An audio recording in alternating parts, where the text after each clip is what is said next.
Hey guys, here we are at the onion bed, and this is the second part of the experiment that I was doing, where on one plant I was going to cut it off halfway, and on another plant I was just going to let it grow naturally. Well, we're going to do the results today. Here's the first plant that I did cut,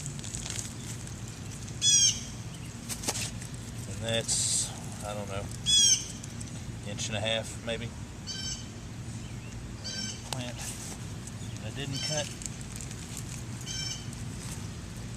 it's a little bigger. I don't know that that's a very scientific method, but that's the results. But I wanted to talk to you about something else. Since the experiment, I bought a book, or since I started the experiment, I bought this book, The Backyard Homesteader by Carleen Madigan, and what I found was that it says, talking about onions, for maximum sized onions, pull the soil away from the upper 2/3 of the bulbs. Take care when weeding around the shallow roots. Well, without telling you guys in a video, I did that to several of these onions, and if you can see here, you know, these aren't Web Cajun size, but they're not too bad.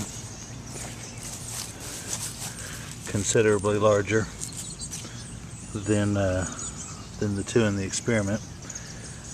And if you all recall from when I started the experiment, all of these were about thumb size, 3/4 of an inch. They weren't much bigger than the greens above them, but all of them kind of shot up in size. But I'll be honest with you, I'm not really impressed with any of them. I don't know if it's the variety or something I'm doing wrong, but that's where we're at. Oh, and on the part 2 of the experiment, the mason bees, they're all empty, nothing. But I may be guilty for that.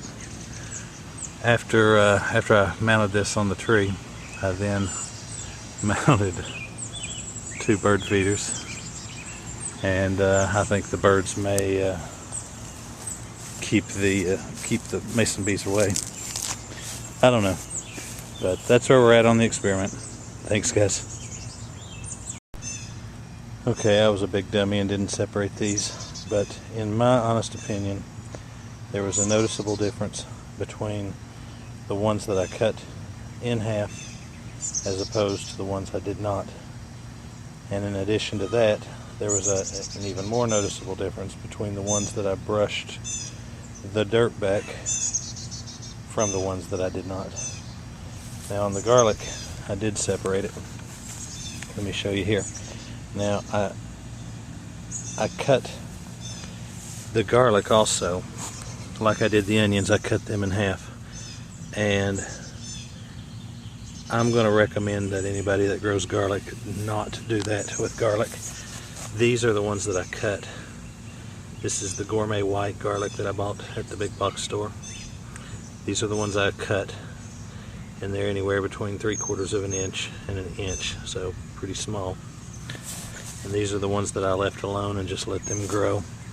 And when they started putting off scapes, I did cut the scapes, but they are considerably bigger, anywhere from an inch to, I guess there's one that's an inch and a half, but I recommend. And then here's the Spanish Roja, same results, although they did get reasonably sized. I mean, they're still tiny, but and I did pick these early, so I know, just like with my potato videos, everybody's going to say, why'd you pick them so soon? But there's a noticeable difference. So I would suggest cutting your onions and not cutting your garlic. So that's the experiment. I'd be happy to hear any of your guys' comments. Thanks for watching.